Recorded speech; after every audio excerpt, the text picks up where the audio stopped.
آئیے کتاب رحمت سورہ الکہف اٹھائیں۔ اللہ تعالیٰ نے ایک واقعہ بیان کیا ہے حضرت موسیٰ اور حضرت خضر علیہ السلام کا، کہ حضرت موسیٰ علیہ السلام عزم مصمم کر کے جب چلے تو اللہ فرماتا ہے کہ ہم نے حضرت موسیٰ علیہ السلام کو جس بندے کی نشانی بتائی تھی وہ بندہ ان کو وہاں مل گیا۔ سفید چادر اوڑے حضرت خضر علیہ السلام وہاں لیٹے ہوئے تھے، تو یہ جا کے ان کے پاس کھڑے ہو گئے کہ حضرت میں آپ کی خدمت میں اس لیے آیا ہوں کہ اللہ نے آپ کو جو خصوصی علم عطا کیے ہیں میں ان کو سیکھنے کی غرض سے آپ کی چوکھٹ پہ آیا ہوں۔ کہا تم میرے ساتھ صبر نہیں کر پاؤ گے، معاملے مشکل ہیں، سفر دشوار ہے، منزل کٹھن ہے، اور میرے معاملات ایسے ہیں کہ تم اعتراض کرو گے اس کے بغیر تم رہ نہیں سکتے۔ حضرت موسیٰ علیہ السلام نے کہا اگر اللہ نے چاہا تو آپ دیکھیں گے میں صبر کروں گا اور آپ کے کسی حکم کی کسی کام کی میں نافرمانی نہیں کروں گا، کسی کام کا انکار نہیں کروں گا۔ کہا کہ اچھا شرط یہ ہے کہ جو میں کروں اس پر تم اعتراض نہیں کرو گے، سوال نہیں کرو گے، یہاں تک کہ میں خود ہی نہ بتاؤں۔ تو کہا کہ یہ شرط ٹھہری، میں کوئی بات نہیں کروں۔ فانطلقا، دونوں چل پڑے، دریا کے پار جانا تھا۔ جو کشتی کا مالک تھا، کشتی بان تھا، وہ حضرت خضر علیہ السلام کو جانتا تھا تو اس نے کرایہ بھی نہیں لیا، لیکن جب کشتی پر سوار ہوئے تو عصا مار کے حضرت خضر علیہ السلام نے کشتی کا ایک پھٹا توڑ دیا۔ تو بے ساختہ حضرت موسیٰ علیہ السلام نے کہا آپ نے پھٹا توڑ دیا، یہ سارے ڈوب جائیں؟ کہا میں نے کہا تھا نا تم میرے کاموں پہ صبر نہیں کر پاؤ۔ تو حضرت موسیٰ کو یاد آیا، کہا میں بھول گیا تھا، اس پر مواخذہ نہ کیجیے۔ پھر دونوں چل پڑے۔ بچے کھیل رہے تھے، ایک خوبصورت لڑکا وہ بھی بچوں میں کھیل رہا تھا۔ حضرت خضر آگے بڑھے اور اس کی گردن مروڑ دی، اس کو قتل کر دیا۔ صاحب شریعت تھے حضرت موسیٰ علیہ السلام، نہ رہ سکے، پھر بول پڑے ایک جان کو بغیر کسی جان کے بدلے میں قتل کر دیا، اس نے گوایا کیا تھا ہمارا؟ آپ نے بہت ہی جو ہے وہ غلط کام کیا، یہ کام اچھا نہیں کیا آپ نے۔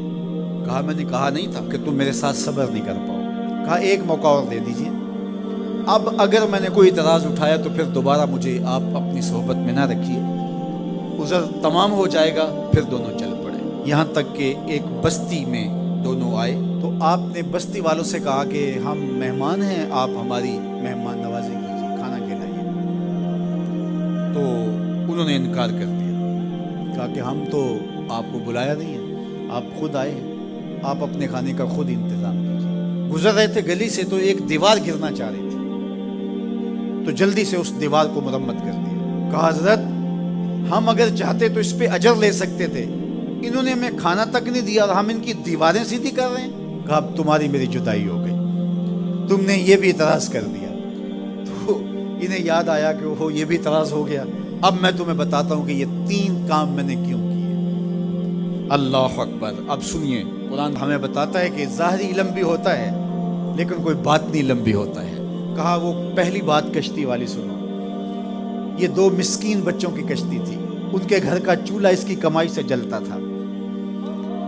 دریا کنارے کنارے ایک ظالم بادشاہ رہا تھا جو لوگوں کی کشتیاں چھین رہا تھا، ہم نے تھوڑا سا عیب لگا دیا، وہ ٹوٹی کشتی چھوڑ کے چلا گیا۔ اب وہ تھوڑے سے پیسے لگا کے کشتی مرمت کرا لیں گے، گھر کا چولہا جلتا رہے گا، بتاؤ اچھا کیا یا برا کیا؟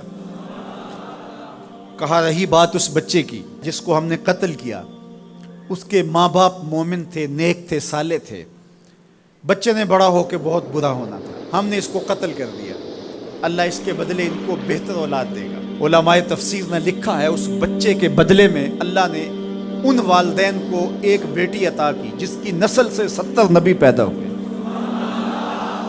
دیوار کی کہانی بھی سن لیجیے، یہ شہر کے 2 یتیم بچوں کی دیوار تھی اور اس کے نیچے ان کا خزانہ تھا اور ان کا باپ بڑا نیک تھا۔ خزانہ دیوار کے نیچے ہے، دیوار گرنا چاہ رہی ہے، کسی معمولی دھکے سے گر جاتی۔ 2 ہی صورتیں تھیں، یا وہ بچے خود اپنا خزانہ اٹھا لیتے یا لوگ اٹھا کے لے جاتے۔ لوگ اٹھا کے لے جاتے پھر بھی ہاتھ میں کچھ نہ آیا، اور اگر وہ خود اٹھا لیتے تو بچے ہیں، بچپنے کی وجہ سے وہ اس کو اڑا دیتے۔ تو ہم نے اس کے اوپر دیوار کھڑی کر دی، جب تک وہ اس قابل نہیں ہو جاتے کہ یہ خزانہ نکال کے اس کو صحیح مصرف پہ لگا سکیں، اتنی دیر تک دیوار گرے گی نہیں۔ اللہ اکبر۔ وہ کسی وجہ سے دیوار قائم رہے گی، اور جب وہ اس عمر کو پہنچ جائیں گے جس عمر میں وہ اس خزانے کو سنبھال سکیں گے تو پھر دیوار خود بخود گر جائے گی اور یہ خزانہ نکال کر کے اپنے کام پہ لے آئیں گے۔ میں جب پہلی مرتبہ اس کو جو ہے وہ غور کے ساتھ تلاوت کیا تو مجھے یہ لگا کہ اس کا انطباق پاکستان کے حالات پہ بھی ہو سکتا ہے، اس لیے کہ یہ بھی یتیموں کا سرمایہ ہے۔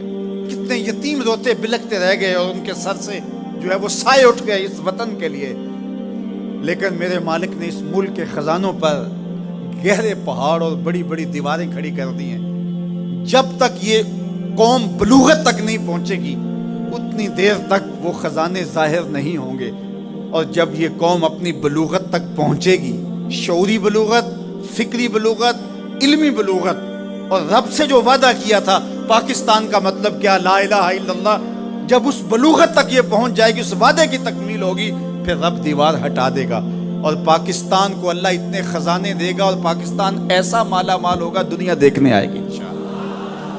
اس لیے رب نے دیواریں بنا کے رکھی۔ تمہارا باپ معین الدین چشتی بڑا نیک تھا، تمہارا باپ داتا گنج بخش علی حجویری بڑا نیک تھا، تمہارا باپ حضرت مجدد الف ثانی بڑا نیک تھا، ان کی وجہ سے میں دیواریں کھڑی کر رہا ہوں اور مضبوط حصار لگا رہا ہوں تمہارے خزانوں پر، اور وہ وقت آئے گا جب تم بلوغت کی عمر کو پہنچو گے، دیواریں ہٹ جائے گی اور تمہارا وطن زمانے پہ مہکتے پھول کی طرح اور چمکتے ستاروں کی طرح اور روشن آفتاب کی طرح چمکتا اور مہکتا دکھائی دے گا، اور زمانہ پاکستان دیکھنے آئے گا، پاکستان دنیا کی قیادت کرے گا انشاءاللہ۔ تو کہا یہ تعویل ہے ان باتوں کی جو باتیں میرے رب نے مجھے بتائی، اور یہ میں نے اپنی مرضی سے نہیں کہی، اور جو میں نے کی اپنی مرضی سے نہیں کیا۔ تو یہ باطنی باتیں ہیں، شاید یہ باطنی باتوں کے جوش میں یہ بات بھی میں کر گیا۔ وہ کیا کسی نے کہا تھا کہ بھری محفل میں ایک راز کی بات کہہ دی، بڑا بے ادب ہوں سزا چاہتا ہوں۔